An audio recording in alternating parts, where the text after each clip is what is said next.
各位主人，如果你發現你嘅貓貓成日出入貓砂盤，又或者你嘅狗狗去散步嘅時候喺度踱步，但係又去唔到小便，咁你就要留意呢一集啦，因為呢啲都可能係泌尿系統發出嘅警號。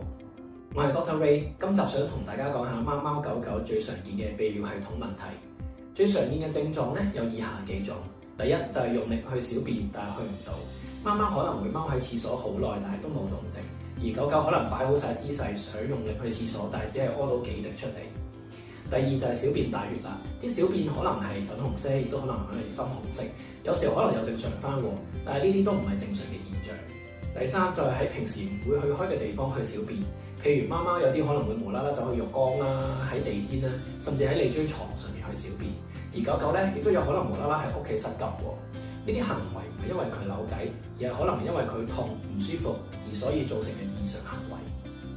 第四咧就係去廁所嘅次數變得頻繁，但係咧每一次去嘅量咧又好少喎。至於成因咧，主要分咗四大類。第一就係尿結晶。尿結晶咧就係由於小便入邊嘅礦物質濃度太高而慢慢濃縮而成嘅微細粒子。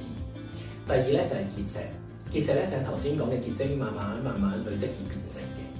第三咧就係細菌感染，尤其是喺狗狗，母狗身上係最常見，貓貓都會有，不過比較少。第四咧就係貓嘅自發性膀胱炎，同貓嘅壓力咧係息息相關，最常見嘅貓下泌尿系統問題嚟嘅。最後咧要提大家，如果你嘅貓貓狗狗係完全去唔到小便嘅話咧，係致命急症嚟㗎。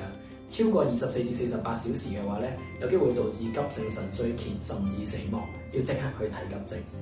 下一集我哋一齊去拆解一下，到底結晶同埋結石係咩嚟嘅咧？記得追蹤我哋啊！